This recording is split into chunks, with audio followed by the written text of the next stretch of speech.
Hi ನಮಸ್ತೆ ಎಲ್ಲರಿಗೂ Ganesh D YouTube ಚಾನಲ್ಗೆ ಸ್ವಾಗತ. ಸೊ ಇಂದಿನ ಸೆಷನಲ್ಲಿ ನಾವೇನು ನೋಡೋಣ ಅಂತ ಹೇಳಿದ್ರೆ, ಇಂದಿನ ಮಿಸ್ ಜನವರಿ 9th ಪ್ರಚಲಿತ ಘಟನೆಗಳಲ್ಲಿ ಕಂಡುಬರ್ತಕ್ಕಂಥ ಟಾಪ್ 30 ಕರೆಂಟ್ ಅಫೇರ್ಸ್ ಪ್ರಶ್ನೆಗಳನ್ನು ಈ ಒಂದು ಸೆಷನಲ್ಲಿ ನಾವು ಡಿಸ್ಕಷನ್ ಮಾಡೋಣ, ಸರಿನಾ? ಸೊ ಹಾಗಾದರೆ ಬನ್ನಿ ವಿಡಿಯೋನ ಸ್ಟಾರ್ಟ್ ಮಾಡೋಣ. ವಿಡಿಯೋ ಸ್ಟಾರ್ಟ್ ಮಾಡೋಕ್ಕಿಂತ ಮುಂಚೆ ವಿಡಿಯೋ ಕೊನೆವರೆಗೂ ನೋಡಿ ಅಂತ ಹೇಳ್ತಾ, ಹಾಗೆ ವಿಡಿಯೋ ಕೊನೆವರೆಗೂ ನೋಡಿದ ನಂತರ ವಿಡಿಯೋ ಇಷ್ಟ ಆದರೆ ಪ್ಲೀಸ್ ವಿಡಿಯೋನ ಲೈಕ್ ಮಾಡಿ, ಸಬ್ಸ್ಕ್ರೈಬ್ ಮಾಡಿ. ಇಫ್ ನಿಮಗೆ ವಿಡಿಯೋ ಇಷ್ಟ ಆಗಲಿಲ್ಲ ಅಂದರೆ ಸೊ ಆಬ್ವಿಯಸ್ಲಿ ಡಿಸ್ಲೈಕ್ ಮಾಡಿ ಅಂತ ಹೇಳ್ತಾ, ಹಾಗೆ ಇಲ್ಲಿವರೆಗೂ ಮಾಡಿರ್ತಕ್ಕಂಥ ಡೈಲಿ ಕರೆಂಟ್ ಅಫೇರ್ಸ್ ಕ್ಲಾಸ್ಗಳನ್ನು ಯಾರು ನೋಡಿಲ್ಲ ಅಲ್ವಾ, ಪ್ಲೀಸ್ ಪ್ಲೇ ಲಿಸ್ಟಲ್ಲಿ ಹೋಗಿ ಚೆಕ್ ಮಾಡ್ಕೊಂಡು ನೋಡ್ಕೊಳ್ಳಿ. ಅದು ನಿಮಗೆ ಖಂಡಿತವಾಗ್ಲೂ ಸಹ ಸೆಂಟ್ರಲ್ ಗೌರ್ಮೆಂಟ್ನ ಯಾವುದೇ ಎಕ್ಸಾಮ್ಗೂ ಸಹ ಆ್ಯಂಡ್ ದೆನ್ ಈ ಸ್ಟೇಟ್ ಗೌರ್ಮೆಂಟ್ನ ಯಾವುದೇ ಎಕ್ಸಾಮ್ಗೂ ನೀವು ಎಕ್ಸಾಮ್ ಬರಿತಾ ಇದ್ದರೆ ನಿಮಗೆ ಅದು ಉಪಯೋಗ ಆಗ್ತವೆ. ಓಕೆ, ಆ್ಯಂಡ್ ದೆನ್ ನೆಕ್ಸ್ಟ್ ಈ SSCGD ಎಕ್ಸ್ಪೀರಿಯನ್ಸ್ಗಳು ಸಹ ಈ ಪ್ಲೇಲಿಸ್ಟಲ್ಲಿ ಹೋಗಿ ನೀವು SSCGD ಕ್ಲಾಸ್ಗಳನ್ನು ನೋಡ್ಕೊಳ್ಬೋದು, ಅದು ಸಹ ನಿಮಗೆ ಉಪಯೋಗ ಆಗುತ್ತೆ. ಆ್ಯಂಡ್ ದೆನ್ ನೆಕ್ಸ್ಟ್ ನಿಮಗೆ ಇವಾಗಲೇ ಒಂದು ಡಿಸ್ಕ್ಲೇಮರ್ ಹೇಳ್ತಿದ್ದೀನಿ ಎಂತ ಅಂದರೆ, ಸೊ ಈ ಒಂದು ವಿಡಿಯೋದಲ್ಲಿ ನಿಮಗೆ ಸಮ್ ನಾಯ್ಸ್ ಏನಿದೆ ಅಲ್ವಾ, ಅಬ್ನಾರ್ಮಲ್ ಬರ್ಬೋದು, ಇಲ್ಲಾಂತಂದರೆ ಸಮ್ ನಾಯ್ಸಸ್ ಎಕ್ಸ್ಟ್ರಾ ನಿಮಗೆ ಕೇಳಬಹುದು. ಯಾಕೆ ಅಂತಂದರೆ ಇವಾಗ ನಾನು ಕ್ಲಾಸ್ನ ರೆಕಾರ್ಡ್ ಮಾಡ್ತಾ ಇರೋದು ರೂಮಲ್ಲಿ ಇಲ್ಲ. ಓಕೆ, ಸೊ ನಮ್ಮ ರೂಮಲ್ಲಿ ನಾನು ಇದನ್ನು ರೆಕಾರ್ಡ್ ಮಾಡ್ತಾ ಇಲ್ಲ. ಸೊ ಬದಲಾಗಿ ಟೆಂಪಲ್ ಸರೌಂಡಿಂಗಲ್ಲಿ, ಓಕೆ, ಸೊ ದೇವರ ಆಶೀರ್ವಾದದೊಂದಿಗೆ ಈ ಒಂದು ಟೆಂಪಲ್ ಸರೌಂಡಿಂಗಲ್ಲಿ ಈ ಕ್ಲಾಸ್ ಮಾಡ್ತಾ ಇದ್ದೀವಿ. ಓಕೆ, ಸೊ ಜಸ್ಟ್ ಬಿಕಾಸ್ ಹೇಗೆ ಅಂತಂದರೆ ಕ್ಲಾಸ್ ಯಾವುದೂ ಸಹ ಮಿಸ್ ಆಗಬಾರ್ದು ಅನ್ನೋ ಕಾರಣದಿಂದ ಅಷ್ಟೇ. ಓಕೆ, ಸೊ ಏನಾದರೂ ಸ್ವಲ್ಪ ಹೆಚ್ಚು ಕಡಿಮೆ ಇತ್ತು ಅಂದರೂ ಸಹ ಒಂದು 15 ನಿಮಿಷ ಅಡ್ಜಸ್ಟ್ ಮಾಡ್ಕೊಳ್ಳಿ. 15 ನಿಮಿಷದಲ್ಲಿ ನಿಮಗೆ ಸಂಪೂರ್ಣವಾಗಿರ್ತಕ್ಕಂಥ ಇನ್ಫಾರ್ಮೇಷನ್ ನಿಮಗೆ ಹೇಳಿ ಹೋಗ್ತಾನೆ. ಓಕೆ, ಸೊ ಹಾಗಾದರೆ ಬನ್ನಿ ಮೊದಲ ಪ್ರಶ್ನೆ ಏನಿದೆ ಅಂತ ನೋಡೋಣ. ಏನಿದೆ ಮೊದಲ ಪ್ರಶ್ನೆ? 2025-26 ರಬಿ ಋತುವಿಗಾಗಿ ಪೌಷ್ಟಿಕಾಂಶ ಆಧಾರಿತ ಸಬ್ಸಿಡಿ ದರಗಳಿಗಾಗಿ ಕೇಂದ್ರ ಸಚಿವ ಸಂಪುಟ ಎಷ್ಟು ಮೊತ್ತವನ್ನು ಅನುಮೋದಿಸಿದೆ ಅಂತ ಕೇಳಿದ್ದಾನೆ. ಓಕೆ, ಎಷ್ಟು ಮೊತ್ತ ಸರ್? ಆಪ್ಷನ್ ಎ 15,000 ಕೋಟಿ, 22,000 ಕೋಟಿ, 25,000 ಕೋಟಿ, ಅಂದರೆ 17,000 ಕೋಟಿ ಅಂತ ಇದೆ, ಸರಿನಾ? ಸೊ ಅದಕ್ಕೆ ಸರಿ ಉತ್ತರ ಯಾವುದು ಅಂತ ನೋಡೋದಾದರೆ ಈ ಆಪ್ಷನ್ ಬಿ 22,000 ಕೋಟಿ ಅಂತ ಹೇಳ್ತೀವಿ. ಸರಿನಾ? ಯಾವುದಕ್ಕೆ? ಈ ಒಂದು ರಾಬಿ ಋತುವಿಗಾಗಿ ಪೌಷ್ಟಿಕಾಂಶ ಆಧಾರಿತ ಸಬ್ಸಿಡಿ ದರಗಳಿಗಾಗಿ ಕೇಂದ್ರ ಸಚಿವ ಸಂಪುಟ ಮೊತ್ತವನ್ನು ಅನುಮೋದಿಸಿದೆ ಅಂತ ಕೇಳಿದ್ರೆ 22,000 ಕೋಟಿ ಮೊತ್ತವನ್ನು ಅನುಮೋದಿಸಿದೆ. ಸೊ ಇದು ನಿಮಗೆ ಈ SSC ಮತ್ತು RRB ಅಲ್ಲೇ ಕೇಳ್ತಾನೆ. ಬಟ್ ಸ್ಟೇಟ್ ಗೌರ್ಮೆಂಟ್ ಎಕ್ಸಾಮಲ್ಲಿ ಈ ಕ್ವಶನ್ ನಿಮಗೆ ಕೇಳೋದಿಲ್ಲ, ಬಟ್ ಸೆಂಟ್ರಲಲ್ಲಿ ನಿಮಗೆ ಇದು ಕೇಳ್ತಾನೆ. ಓಕೆ, ಸ್ಟೇಟ್ ಅವರು ಇದನ್ನು ಏನು ನೀವು ಕನ್ಸಿಡರ್ ಮಾಡಬೇಡಿ. ಓಕೆ, ಜಸ್ಟ್ ನಿಮ್ಗೆ ಗೊತ್ತಿರಲಿ ಅಷ್ಟೇ ಸಾಕು. ಆ್ಯಂಡ್ ದೆನ್ ನೆಕ್ಸ್ಟ್ ಪ್ರಶ್ನೆ, ಎರಡನೇ ಪ್ರಶ್ನೆ, ಮುಂದಿನ 3 ವರ್ಷಗಳಿಗಾಗಿ ಅನಾವರಣಗೊಳಿಸಲಾದ ಮೂಲಸೌಕರ್ಯ ಪೈಪ್ಲೈನ್ ಇನ್ಫ್ರಾಸ್ಟ್ರಕ್ಚರ್ ಪೈಪ್ಲೈನ್ ಯೋಜನೆಯ ಒಟ್ಟು ಮೌಲ್ಯ ಎಷ್ಟು ಅಂತ ಕೇಳಿದ್ದಾನೆ, ಸರಿನಾ? ಸೊ ಎಷ್ಟು ಮೌಲ್ಯವಾಗಿದೆ? 10 ಲಕ್ಷ ಕೋಟಿ, 12 ಲಕ್ಷ ಕೋಟಿ, 15 ಲಕ್ಷ ಕೋಟಿ ಮತ್ತು 17 ಲಕ್ಷ ಕೋಟಿ ಅಂತ ಇದೆ. ಸೊ ಇದಕ್ಕೆ ಸರಿಯಾದ ಉತ್ತರ ಯಾವುದಾಗುತ್ತೆ? ಸೊ ಇದಕ್ಕೆ ಸರಿಯಾದ ಉತ್ತರ ಬಂದುಬಿಟ್ಟು ಆಪ್ಷನ್ ಡಿ 17 ಲಕ್ಷ ಕೋಟಿ ಅಂತ ಹೇಳ್ತೀವಿ, ಸರಿನಾ? ಎಷ್ಟು? 17 ಲಕ್ಷ ಕೋಟಿ. ಓಕೆ, ಆ್ಯಂಡ್ ನೆಕ್ಸ್ಟ್ ಮೂರನೇ ಪ್ರಶ್ನೆ, ಡೀಪ್ ಟೆಕ್ ಸ್ಟಾರ್ಟಪ್ಗಳನ್ನು ಉತ್ತೇಜಿಸಲು ಯಾವ ಇಲಾಖೆಯು ಮಾನದಂಡಗಳನ್ನು ಸಡಿಲಿಸಿದೆ ಅಂತ ಕೇಳಿದ್ದಾನೆ. ಓಕೆ, ಯಾವುದು? ಡೀಪ್ ಟೆಕ್ ಸ್ಟಾರ್ಟಪ್ಗಳನ್ನು ಉತ್ತೇಜಿಸಲು ಯಾವ ಇಲಾಖೆಯು ಮಾನದಂಡಗಳನ್ನು ಸಡಿಲ ಮಾಡಿದೆ ಅಂತ, ಮೀನ್ಸ್ ಫ್ರೀ ಆಗಿಬಿಟ್ಟಿದೆ ಅಂತ ಸ್ವಲ್ಪ. ಯಾವ ಒಂದು ಸಂಸ್ಥೆ? Option A ISRO sir, option B ಈ DSIR ಅಂತ ಹೇಳ್ತೀವಿ. DSIR ಫುಲ್ ಫಾರ್ಮ್ ಏನು? Department of scientific and industrial research ಅಂತ ಹೇಳ್ತೀವಿ. ಆ್ಯಂಡ್ ನೆಕ್ಸ್ಟ್ DRDO ಅಂತ ಕೊಟ್ಟಿದ್ದಾನೆ. ಆ್ಯಂಡ್ ದೆನ್ ಈ ಒಂದು ನೀತಿ ಆಯೋಗ ಅಂತ ಕೊಟ್ಟಿದ್ದಾರೆ. ಸೊ ಇದಕ್ಕೆ ಸರಿಯಾದ ಉತ್ತರ ಯಾವುದಾಗುತ್ತೆ ಸರ್? DSIR ಯಾವುದು ಫುಲ್ ಫಾರ್ಮ್ ಹೇಳಿದ್ರಲ್ಲ ನೀವೇ, ಯಾವುದು ಹೇಳ್ಬೋದಾ? ಯಾವುದು? Department of scientific and industrial research ಅಂತ ಹೇಳ್ತೀವಿ. ಸರಿನಾ? ಇದನ್ನು ನೆನ್ಪಿಟ್ಕೊಳ್ಳಿ, ಇದರ ಫುಲ್ ಫಾರ್ಮ್ ನೆನ್ಪಿಟ್ಕೊಳ್ಳಿ, department of scientific and industrial research ಅನ್ನೋದು.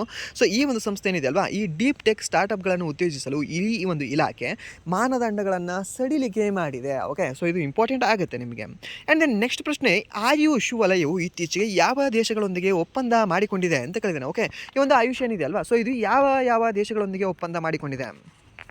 ಯಾವ್ಯಾವ ದೇಶ ಸರ್? ಅಮೆರಿಕ ಮತ್ತು ಜಪಾನ್, ಆ್ಯಂಡ್ ದೆನ್ ಮತ್ತು ಓಮನ್ ಮತ್ತು ನ್ಯೂಜಿಲ್ಯಾಂಡ್, ಫ್ರಾನ್ಸ್ ಮತ್ತು ಜರ್ಮನಿ ಮತ್ತು ರಷ್ಯಾ ಮತ್ತು ಚೀನಾ ಅಂತ ಕೊಟ್ಟಿದ್ದಾನೆ. ಸೊ ಅದಕ್ಕೆ ಸರಿಯಾದ ಉತ್ತರ ಯಾವುದಾಗುತ್ತೆ ಅಂತ ನೋಡೋದಾದರೆ ಅವಾಗ ನಾವು ಹೇಳ್ತೀವಿ ಓಮನ್ ಮತ್ತು ಈ ನ್ಯೂಜಿಲ್ಯಾಂಡ್ ಅಂತ ಹೇಳ್ತೇವೆ. ಓಕೆ, ಸೊ ಇದನ್ನು ನೆನ್ಪಿಟ್ಕೊಳ್ಳಿ, ಯಾವುದು? ಓಮನ್ ಮತ್ತು ನ್ಯೂಜಿಲ್ಯಾಂಡ್ನೊಂದಿಗೆ ಈ ಆಯುಷ್ ವಲಯವು ಇತ್ತೀಚೆಗೆ ಒಪ್ಪಂದಗಳನ್ನು ಮಾಡಿಕೊಂಡಿದೆ. ಸರ್, ಯಾವ್ಯಾವ ದೇಶ? ಓಮನ್ ಮತ್ತು ನ್ಯೂಜಿಲ್ಯಾಂಡ್ ಅಂತ ಹೇಳ್ತೇವೆ. ಆ್ಯಂಡ್ ನೆಕ್ಸ್ಟ್ ಪ್ರಶ್ನೆ, ಭಾರತದ ಸುಪ್ರೀಂ ಕೋರ್ಟ್ ಮತ್ತು ಯಾವ ದೇಶದ ನಡುವೆ ಕಾನೂನು ಗುಮಾಸ್ತರ ವಿನಿಮಯ ಕಾರ್ಯಕ್ರಮ ಏಪ್ರಿಲ್ 2025 ಪ್ರಾರಂಭವಾಗಲಿದೆ ಅಂತ ಕೇಳಿದ್ದಾನೆ. ಸರಿನಾ? ಸರ್, ಯಾವ್ಯಾವ ದೇಶಗಳ ಮಧ್ಯೆ? ಯಾವ್ಯಾವ ದೇಶ ಸರ್ ಹೇಳ್ಬೋದಾ? ಯಾವುದು? ನಮ್ಮ ಭಾರತ ಮತ್ತು ಸಿಂಗಾಪುರದ ಒಂದು ಕೋರ್ಟಿನ ಮಧ್ಯೆ. ಓಕೆ, ಯಾವುದು? ನಮ್ಮ ಭಾರತ ಸುಪ್ರೀಂ ಕೋರ್ಟ್ ಹಾಗೆ ಸಿಂಗಾಪುರದ ಸುಪ್ರೀಂ ಕೋರ್ಟ್ ಅಂತ ಹೇಳ್ತೀವಿ. ಓಕೆ, SSC ಆಯಿತು ನೋಡಿ, ಇದು Singapore supreme court. Okay, and then next ಪ್ರಶ್ನೆ, ಓಕೆ ಇಲ್ಲಿದೆ ಆಪ್ಷನ್ ಸಿ, ಇಲ್ಲಿ ಆನ್ಸರ್ ಇದೆ ನೋಡಿ. ಆ್ಯಂಡ್ ದೆನ್ ನೆಕ್ಸ್ಟ್ ಪ್ರಶ್ನೆ, ಕರ್ನಾಟಕದ ಇತಿಹಾಸದಲ್ಲಿ 10 ವರ್ಷಗಳಿಗೂ ಹೆಚ್ಚು ಕಾಲ ಅಧಿಕಾರ ನಡೆಸಿ ಅತಿ ಹೆಚ್ಚು ಕಾಲ ಸೇವೆ ಸಲ್ಲಿಸಿದ ಮುಖ್ಯಮಂತ್ರಿ ಯಾರು ಅಂತ ಕೇಳಿದಾನೆ. ದಾಖಲೆ ಯಾರು ಬರೆದಿದ್ದಾರೆ ಸರ್ ಇದನ್ನು? ಯಾರು ಅಂತ ಕೇಳಿದ್ರೆ ಅವಾಗ ನಾವು ಹೇಳ್ತೀವಿ ಈ ಸಿದ್ದರಾಮಯ್ಯ. ಯಾರು? CM ಸಿದ್ದರಾಮಯ್ಯ ಏನಿದಾರಲ್ವಾ. ಸರ್ ಇದು ಸ್ಟೇಟ್ ಕರೆಂಟ್ ಅಫೇರ್ಸ್ ಹೇಳ್ತಾ ಇದ್ದೀರಾ ಸರ್? ಇಲ್ಲ ಸರ್, ಇದು ನಿಮಗೆ ಸೆಂಟ್ರಲಲ್ಲೂ ಸಹ ನಿಮಗೆ ಈ ಒಂದು ಕ್ವಶನ್ ಏನಿದೆ ಅಲ್ವಾ ಕೇಳ್ತಾನೆ. ಓಕೆ, ನೆನ್ಪಿಟ್ಕೊಳ್ಳಿ ಇದನ್ನು. ಸೊ ಇಲ್ಲಿವರೆಗೂ ಅತಿ ಹೆಚ್ಚು ನಮ್ಮ ಕರ್ನಾಟಕದ ದಾಖಲೆಯುತ CM ಯಾರಾಗಿದ್ರು ಅಂತ ಕೇಳಿದ್ರೆ ದೇವರಾಜ ಅರಸು ಅವರು ಆಗಿದ್ರು, ಸರಿನಾ? ಆ್ಯಂಡ್ ದೆನ್ ನೆಕ್ಸ್ಟ್ ಇವಾಗ ಆಗಿರೋರು ಯಾರು ಅಂತ ಕೇಳಿದ್ರೆ CM ಸಿದ್ದರಾಮಯ್ಯ ಅಂತ ಹೇಳ್ತೀವಿ, ಸರಿನಾ? ಸೊ ಈ ನಿಮ್ಗೆ ಇನ್ನೊಂದು ಸಹ ಇವರಿಬ್ಬರ ಮಧ್ಯೆ ಕಾಮನ್ ಏನು ಗೊತ್ತಾ? ಏನಿದೆ ಇಬ್ಬರ ಮಧ್ಯೆ ಕಾಮನ್ ಸರ್? ಇವರು ಮೈಸೂರವರ ಆ್ಯಂಡ್ ದೆನ್ ಮತ್ತೆ ಏನಾದರೂ ಬೇರೆ ಕಾಮನ್ ಇದೆಯಾ? ಸೊ ಇವರ ಒಂದು ಕಾಮನಿಟಿ ಏನು ಅಂತಂದರೆ ಇವರು ಇಬ್ಬರೂ ಸಹ ಇಂಡಿಯನ್ ನ್ಯಾಷನಲ್ ಕಾಂಗ್ರೆಸ್ ಅವರು ಅಂತ ಹೇಳ್ತೀವಿ ಸರಿನಾ. ಸೊ ಯಾಕೆ ಇದನ್ನು ಹೇಳ್ತಾ ಇದ್ದೀನಿ ಅಂದರೆ, ಓಕೆ ನಿಮಗೆ ಸಿದ್ದರಾಮಯ್ಯದು ಗೊತ್ತಿರುತ್ತೆ, ಬಟ್ ಈ ಡಿ ದೇವರಾಜ ಅರಸು ಅವರು ನಿಮ್ಗೆ ಗೊತ್ತಿರಬೇಕಲ್ವಾ, ಕೇಳ್ಬೋದು ನಿಮಗೆ. ಓಕೆ, ಸೊ ಲಾಸ್ಟ್ ನಿಮಗೆ ಈ FDA ಎಕ್ಸಾಮ್ ಐತಲ್ವಾ, ಲಾಸ್ಟ್ KA ಎಕ್ಸಾಮ್, ಅಲ್ಲಿ ನಿಮಗೆ ನೋಡಿ ಲಾಸ್ಟ್ ವರ್ಷದ ಮೀನ್ಸ್ ಹೋದ ವರ್ಷದ ಕರೆಂಟ್ ಅಫೇರ್ಸ್ ಮೇಲೆ ನಿಮಗೆ ಪ್ರಶ್ನೆನ ಕೇಳಿದ್ದಾನೆ. ಏನು ಕೇಳಿದ್ದಾನೆ ಗೊತ್ತಾ? ವಿಜ್ಞಾನ. ಓಕೆ, ಈ ಒಂದು ವಿಜ್ಞಾನ ಪ್ರಶಸ್ತಿಗಳನ್ನು ನೀಡ್ತಾರಲ್ವ, ಯಾವಾಗ ಫೆಬ್ರವರಿ 28ಕ್ಕೆ ವಿಜ್ಞಾನ ಪ್ರಶಸ್ತಿಗಳನ್ನ ನೀಡ್ತಾರೆ. ಎಷ್ಟು ವಿಭಾಗಗಳಲ್ಲಿ ನೀಡ್ತಾರೆ, ಎಷ್ಟು ಈ ಏನಂತ ಹೇಳ್ತೀವಿ ಡೊಮೈನ್ಗಳಲ್ಲಿ. ಓಕೆ, ಸೊ ಆ ಒಂದು ಡೊಮೈನ್ಗಳಲ್ಲಿ ನೀಡ್ತಾರೆ. ಆ್ಯಂಡ್ ದೆನ್ ಇದನ್ನು ಯಾವಾಗ ನೀಡ್ತಾರೆ, ಆ್ಯಂಡ್ ದೆನ್ ಇದು ಯಾವ್ಯಾವ ಕ್ಷೇತ್ರಗಳಲ್ಲಿ ನೀಡ್ತಾರೆ, ಹಾಗೆ ಅವೆಲ್ಲ 4ರದ ಹೆಸರೇನು, ವಿಭಾಗಗಳ ಹೆಸರೇನು ಅಂತ. ಸೊ ನಿಮಗೆ ಕೇಳಿದ್ದ ಸರ್ ಇದು ಹೇಗೆ ಸರ್, ಲಾಸ್ಟ್ ಇಯರ್ ಕರೆಂಟ್ ಅಫೇರ್ಸಲ್ಲಿ ಇತ್ತು, ಈ ವರ್ಷವೂ ಸಹ ಕರೆಂಟ್ ಅಫೇರ್ಸಲ್ಲಿ ಇತ್ತಲ್ವಾ ಫೆಬ್ರವರಿ 28ಗೆ. ಹಾಗಲ್ಲ. ಹೇಗೆ ಅಂತಂದರೆ ನಿಮಗೆ ಮೊಟ್ಟ ಮೊದಲ ಬಾರಿಗೆ ಈ ಒಂದು ವಿಜ್ಞಾನ ರತ್ನ ಪ್ರಶಸ್ತಿ ನೀಡಲಾಗಿತ್ತು. ಯಾವುದು ವಿಜ್ಞಾನ ರತ್ನ ಪ್ರಶಸ್ತಿಯನ್ನು, ಇದನ್ನು ನಾವೇನಂತ ಮೊಟ್ಟ ಮೊದಲ ಅಂತಂದರೆ ಅದಕ್ಕೆ ನಾವೇನಂತ ಕನ್ಸಿಡರ್ ಮಾಡ್ತೀವಿ, ಚೊಚ್ಚಲ ಅಂತ ಹೇಳ್ತೀವಿ ಸರ್. ಏನು ಚೊಚ್ಚಲ ವಿಜ್ಞಾನ ರತ್ನ ಪ್ರಶಸ್ತಿಯನ್ನು ಯಾರಿಗೆ ನೀಡಲಾಗಿತ್ತು ಅಂತ ಕೇಳಿದ್ರೆ ಈ ಗೋವಿಂದ ರಂಗರಾಜನ್ ಅವರಿಗೆ ನೀಡಲಾಗಿತ್ತು. ಓಕೆ, ಸೊ ಆದ ಕಾರಣದಿಂದ ಇದನ್ನು ಇವಾಗ ಕ್ವಶನ್ ಫ್ರೇಮ್ ಮಾಡಿ ಅದರಲ್ಲಿ ನಿಮಗೆ ಸ್ಟೇಟ್ಮೆಂಟ್ ವೈಸ್ ಕೇಳಿದ್ದಾನೆ. ಟೋಟಲಿ 4 ಸ್ಟೇಟ್ಮೆಂಟ್ ಕೊಟ್ಟಿದ್ದ. ಓಕೆ, 4 ಸ್ಟೇಟ್ಮೆಂಟ್ ನಿಮಗೆಲ್ಲ ಕರೆಕ್ಟಾಗಿದ್ದಾವೆ, ಬಟ್ ಗೊತ್ತಿಲ್ಲದೆ ಇರೋರಿಗೆ ಮೀನ್ಸ್ ಆ ಕ್ವಶನ್ ಓದದೇ ಇರೋರಿಗೆ ಅದು ಹೇಗೆ ಇರುತ್ತೆ, ದಟ್ಸ್ ಅ ಟಫೆಸ್ಟ್ ಕ್ವಶನ್ ಅದು. ಓಕೆ, ಸೊ ನಿಮಗೆ ಸೈನ್ಸಲ್ಲಿ ಆ್ಯಂಡ್ ದೆನ್ ಕರೆಂಟ್ ಅಫೇರ್ಸಲ್ಲೂ ಸಹ ಅದು ನಿಮಗೆ ಕ್ವಶನ್ ತೆಗೆದಾಗ ಆಗುತ್ತೆ. ಓಕೆ, ಸೊ ಅದಕ್ಕೆ ನಿಮಗೆ ಇದು ಸಹ ಕೇಳ್ಬೋದಲ್ಲ. ಓಕೆ, ಸೊ ಯಾರು ಈ ಒಂದು ಡಿ ದೇವರಾಜ ಅರಸು ಅವರು ಯಾವ ಪಕ್ಷದವರು ಅಂತ, ರಾಮಕೃಷ್ಣ ಹೆಗಡೆ ಯಾವ ಪಕ್ಷದವರು, ಎಸ್ ನಿಜಲಿಂಗಪ್ಪ ಯಾವ ಪಕ್ಷದವರು ಅಂತ. ಸೊ ಅದಕ್ಕೆ ನಿಮಗೆ ಗೊತ್ತಿರಬೇಕಾಗತ್ತೆ. ಆ್ಯಂಡ್ ದೆನ್ ನೆಕ್ಸ್ಟ್ ಪ್ರಶ್ನೆ, ಭಾರತದ ಮೊದಲ ಹೈಡ್ರೋಜನ್ ಚಾಲಿತ ರೈಲು ಯಾವ ಮಾರ್ಗದಲ್ಲಿ ಸಂಚರಿಸಲಿದೆ ಅಂತ ಕೇಳಿದರೆ ಸರ್. ಸರ್ ಇದು ಸ್ಲೀಪರ್ ವಂದೇ ಭಾರತ್, ಅದು ಅಹಮದಾಬಾದ್ ಟು ಮುಂಬೈಯ? ಇಲ್ಲ ಸರ್, ಅದು ಬಂದುಬಿಟ್ಟು ಈ ಗುವಾಹಟಿ ಟು ಕಲ್ಕತ್ತಾ ಅಂತ ಹೇಳ್ತೀವಿ. ಯಾವುದು ಮೊದಲ ಸ್ಲೀಪರ್ ವಂದೇ ಭಾರತ್ ರೈಲು ಸರಿನಾ, ಎಲ್ಲಿಂದ ಅಂದರೆ ಈ ಒಂದು ಗುವಾಹಟಿಯಿಂದ, ಮೀನ್ಸ್ ಅಸ್ಸಾಂನ ಗುವಾಹಟಿಯಿಂದ ಕಲ್ಕತ್ತಾ ಅಂತ ಹೇಳ್ತೀವಿ. ಎಲ್ಲಿ? ವೆಸ್ಟ್ ಬೆಂಗಾಲ್ನ ಕಲ್ಕತ್ತಾ. ಬಟ್ ಇಲ್ಲಿ ಏನು ಕೇಳಿದ್ದಾನೆ, ಈ ಒಂದು ಹೈಡ್ರೋಜನ್ ಚಾಲಿತ ರೈಲು ಅಂತ ಕೇಳಿದ್ದಾನೆ. ಸರ್ ಎಲ್ಲಿಂದ ಎಲ್ಲಿವರೆಗೆ ಹೋಗ್ತಾ ಇದೆ ಸರ್ ಇದು, ಎಲ್ಲಿ ಅಂತ ಕೇಳಿದ್ರೆ ಇದು ಜಿಂದಾಬಾದ್ ಅಂತ ಹೋಗ್ತಾ ಇದೆ. ಎಲ್ಲಿ? ಸೋನಿ ಕಡೆಗೆ. ಯಾವ್ದು ಕಡೆಗೆ? ಈ ಒಂದು ಸೋನಿ ಕಡೆಗೆ. ಜಿಂದಾಬಾದ್ ಸೋನಿ ಅಂತ ಹೇಳ್ತಾ ಇದೆ. ಮೀನ್ಸ್ ಈ ಜಿಂದ್ ಟು ಸೋನಿಪತ್ವರೆಗೆ ಇದು ಹೋಗ್ತಾ ಇದೆ. ಮೀನ್ಸ್ ಯಾವ ರಾಜ್ಯದಲ್ಲಿ ಹೋಗ್ತಾ ಇದೆ ಸರ್? ಇವೆರಡೂ ಸಹ ಎಲ್ಲಿ ಕಂಡು ಬರುತ್ತೆ? ಹರಿಯಾಣ ಅಂತ ಹೇಳ್ತೀವಿ ಸರ್. ಎಲ್ಲಿ ಕಂಡು ಬರುತ್ತೆ? ಈ ಒಂದು ಹರಿಯಾಣದಲ್ಲಿ ಕಂಡುಬರ್ತಕ್ಕಂಥ ಈ ಪ್ರದೇಶಗಳಾಗಿದ್ದಾವೆ. ಯಾವುದು? ಈ ಒಂದು ಜಿಂದ್ ಮತ್ತು ಸೋನಿಪತ್ ಅನ್ನೋದು. ಆ್ಯಂಡ್ ದೆನ್ ನೆಕ್ಸ್ಟ್ ಪ್ರಶ್ನೆ, ಅಸ್ಸಾಂನಲ್ಲಿ ಮೌಲ್ಯಾಧಾರಿತ ಶಿಕ್ಷಣಕ್ಕಾಗಿ ಸಂಸ್ಕಾರ ಶಾಲೆಯನ್ನು ಉದ್ಘಾಟಿಸಿದವರು ಯಾರು ಅಂತ ಕೇಳಿದ್ದಾನೆ. ಓಕೆ, ಸೊ ಇಲ್ಲಿ ನಿಮಗೆ ಕ್ವಶನಲ್ಲಿ ಆನ್ಸರ್ ಸಹ ಇದೆ. ಯಾವುದು? ಇದನ್ನು ಎಲ್ಲಿ ಆರಂಭ ಮಾಡಿದೆ ಅಂತ, ಎಲ್ಲಿ? ಅಸ್ಸಾಮಲ್ಲಿ ಸರ್ನ. ಸೊ ಇದು ಏನಾಗಿದೆ ಅಂತ ಕೇಳ್ಬೋದು, ಮೌಲ್ಯಾಧಾರಿತ ಶಿಕ್ಷಣಕ್ಕಾಗಿ ಇದನ್ನು ಆರಂಭ ಮಾಡಿದ್ದಾರೆ. ಯಾವುದು? ಸಂಸ್ಕಾರ ಶಾಲೆ ಅನ್ನೋದನ್ನು. ಸೊ ಯಾರು ಇದನ್ನು ಆರಂಭ ಮಾಡಿದ್ದಾರೆ ಅಂತ, ಯಾರು ಇದನ್ನು ಉದ್ಘಾಟನೆ ಮಾಡಿದ್ದಾರೆ, ಯಾರು ಅಂತ ಕೇಳಿದ್ರೆ ಈ ಒಂದು ಗುಲಾಬ್ ಚಂದ್ ಕಟಾರಿಯಾ ಅವರು ಅಂತ ಹೇಳ್ತೀವಿ ಸರ್. ಯಾರು? ಈ ಒಂದು ಗುಲಾಬ್ ಚಂದ್ ಕಟಾರಿಯಾ ಅವರು ಇದನ್ನು ಆರಂಭ ಮಾಡಿದ್ದಾರೆ. ಓಕೆ, ಸ್ವಲ್ಪ ಅದು ಆ ಬಾಕ್ಸ್ ಹಾಕೋದು ಸ್ವಲ್ಪ ಹೆಚ್ಚು ಕಡಿಮೆ ಆಗ್ತಿದೆ ಡ್ಯೂ ಟು ಸಮ್ ಚಳಿಯಿಂದ.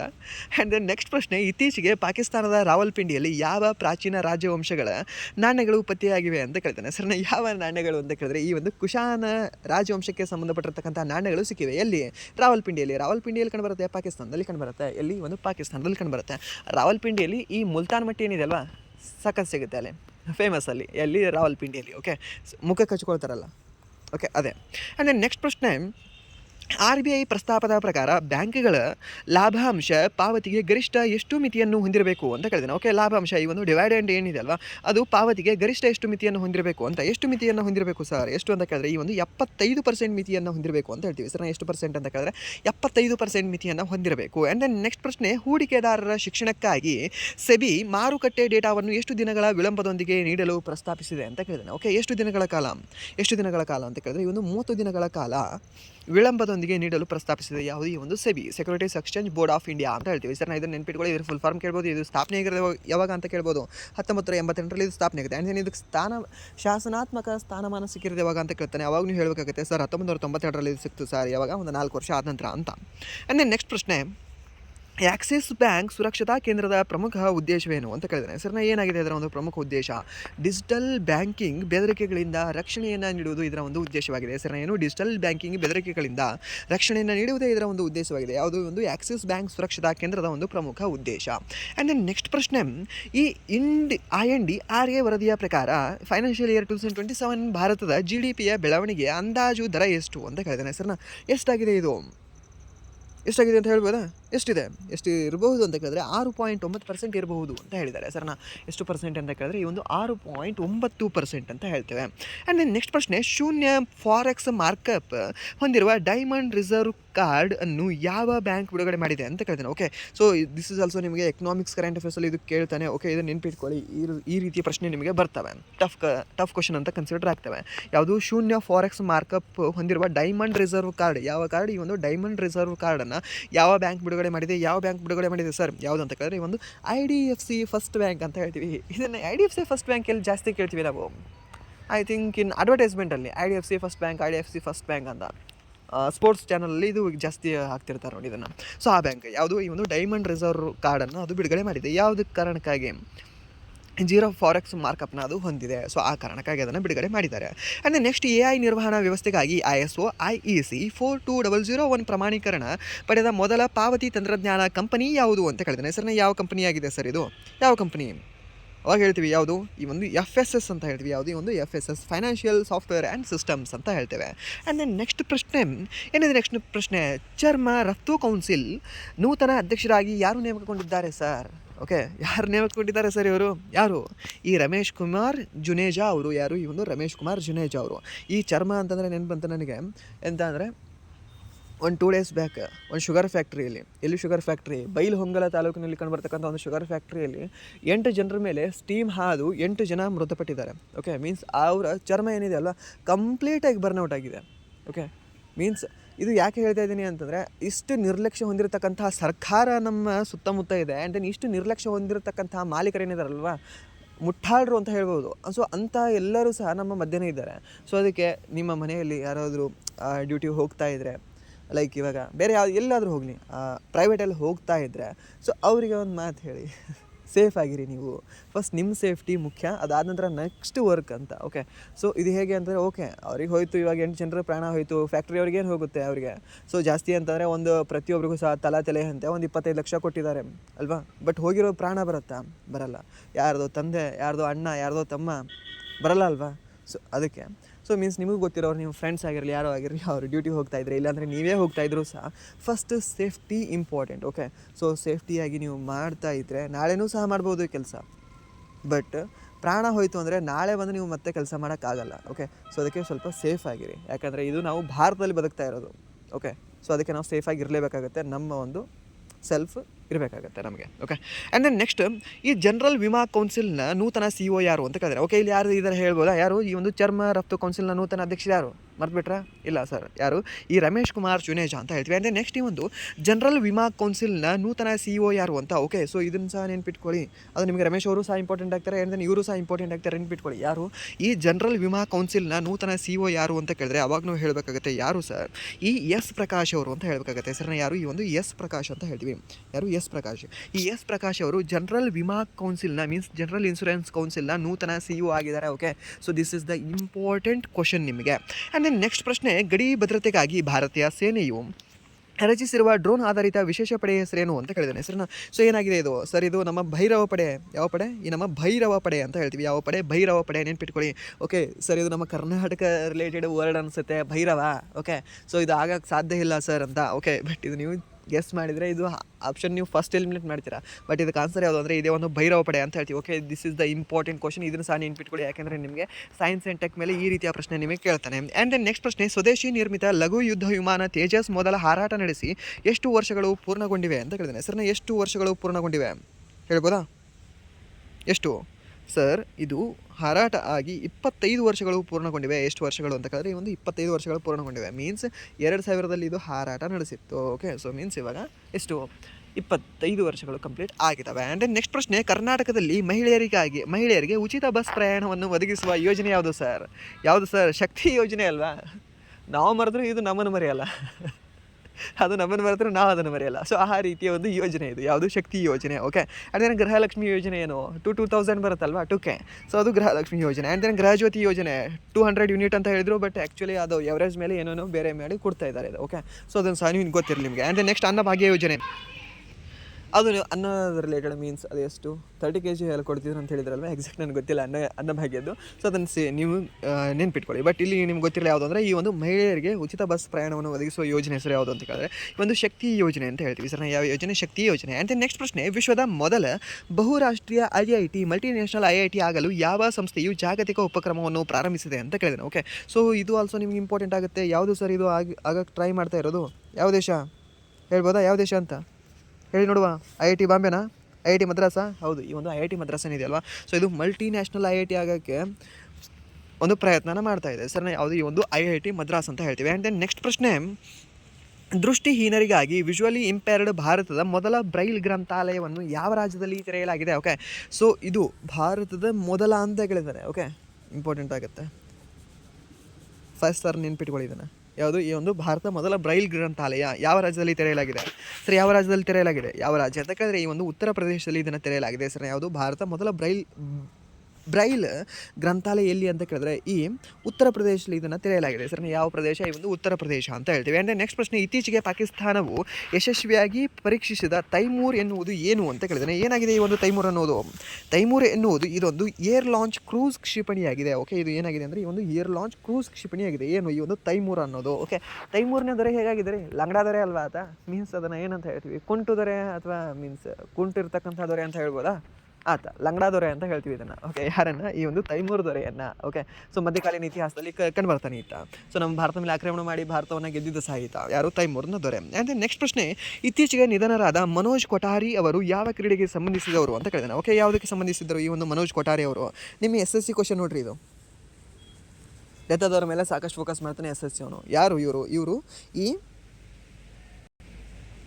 ಬಿಲಿಯರ್ಡ್ಸ್ಗೆ ಸಂಬಂಧಪಟ್ಟಿದ್ದರು. ಯಾರು ಅಂದರೆ ಈ ಒಂದು ಮನೋಜ್ ಕೊಠಾರಿ ಏನಿದಾರಲ್ವ, ಇವರು ಬಿಲಿಯರ್ಡ್ಸ್ಗೆ ಸಂಬಂಧವನ್ನು ಪಟ್ಟಿದ್ದರು. ಯಾರು? ಈ ಒಂದು ಮನೋಜ್ ಕೊಠಾರಿ ಅನ್ನೋರು. ಆ್ಯಂಡ್ ದೆನ್ ನೆಕ್ಸ್ಟ್ ಪ್ರಶ್ನೆ, 25ನೇ ಪ್ರಶ್ನೆ, 2026 ಸಂಗೀತ ಕಲಾನಿಧಿ ಪ್ರಶಸ್ತಿಗೆ ಭಾಜನರಾದ ಶ್ರೀ RK ಶ್ರೀರಾಮ್ಕುಮಾರ್ ಅವರು ಯಾವ ವಾದ್ಯಕ್ಕೆ ಸಂಬಂಧಿಸಿದವರು ಅಂತ ಕೇಳಿದಾನೆ ಸರ್. ಯಾರು? ಈ ಒಂದು ಸಂಗೀತ ಕಲಾನಿಧಿ ಪ್ರಶಸ್ತಿಗೆ ಭಾಜನರಾಗಿರ್ತಕ್ಕಂಥ ಶ್ರೀ ರಾಮ್ಕುಮಾರ್ ಅವರು ಯಾವ ವಾದ್ಯಕ್ಕೆ ಸಂಬಂಧಪಟ್ಟಿದ್ದಾರೆ ಸರ್ ಅಂತ ಕೇಳಿದ್ರೆ ಈ ಒಂದು ವಯಲಿನ್ಗೆ ಸಂಬಂಧಪಟ್ಟಿದ್ದಾರೆ. ಆ್ಯಂಡ್ ನಿಮಗೆ ಇನ್ನೊಂದು ಸಹ ಗೊತ್ತಿರಲಿ, ಕ್ವಶನ್ ಇಲ್ಲಿ ನಾನು ಹಾಕಿಲ್ಲ.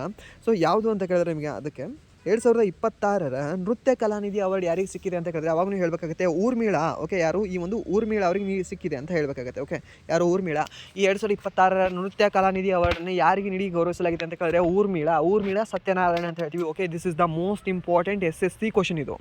ಈ ಒಂದು ಊರ್ಮಿಳಾ ಆಗಿರಲಿ ಆ್ಯಂಡ್ ದೆನ್ ಈ ಒಂದು ಶ್ರೀರಾಮ್ಕುಮಾರ್ ಆಗಿರಲಿ. ಓಕೆ, ಇಬ್ಬರು ಸಹ ನಿಮಗೆ ಇಂಪಾರ್ಟೆಂಟ್ ಆಗ್ತಾರೆ. And then the homework number 1 ನಿಮಗೆ ಏನು ಅಂತಂದರೆ ಈ ಒಂದು ಊರ್ಮಿಳಾ ಸತ್ಯನಾರಾಯಣ ಅವರು ಯಾವ ರಾಜ್ಯದವರು ಅಂತ ಹೇಳ್ಬೋದಾ? ಓಕೆ, ಹೋಮ್ವರ್ಕ್ ಇದನ್ನು ತೊಗೊಳ್ಳಿ. ಫಸ್ಟ್ ಹೋಮ್ವರ್ಕ್ ಕ್ವಶನ್ಗೆ ಆನ್ಸರ್ ಮಾಡಿ. ಆ್ಯಂಡ್ ದೆನ್ ನೆಕ್ಸ್ಟ್ ಪ್ರಶ್ನೆ, 26ನೇ ಪ್ರಶ್ನೆ, ಬೆಂಗಳೂರಿನಲ್ಲಿ ನಡೆದ 44ನೇ ಜೂನಿಯರ್ ರಾಷ್ಟ್ರೀಯ ಖೋ ಖೋ ಚಾಂಪಿಯನ್ಶಿಪ್ನಲ್ಲಿ ಪುರುಷರ ವಿಭಾಗದ ಪ್ರಶಸ್ತಿಯನ್ನು ಯಾವ ರಾಜ್ಯ ಗೆದ್ದಿದೆ ಅಂತ ಕೇಳಿದಾನೆ ಸರ್. ಯಾವ ರಾಜ್ಯ ಗೆದ್ದಿದೆ ಸರ್?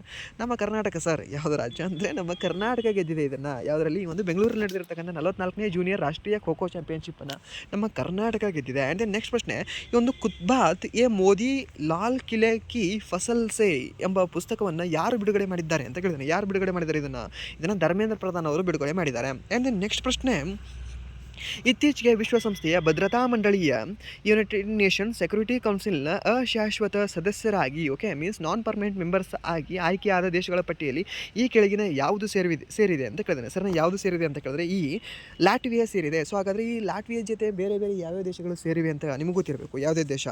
ಒಂದು ಈ ಬಹರೇನ್ ಅಂತ ಹೇಳ್ತೀವಿ ಸರ್. ಯಾವುದು? ಒಂದು ಬಹರೇನ್ ಸೇರಿದೆ. And then Colombia, and then next Congo, and then next Latvia, and then ಇನ್ನೊಂದು ಯಾವುದು ಅಂದರೆ ಈ ಒಂದು ಲೈಬೀರಿಯಾ ಅಂತ ಹೇಳ್ತೀವಿ.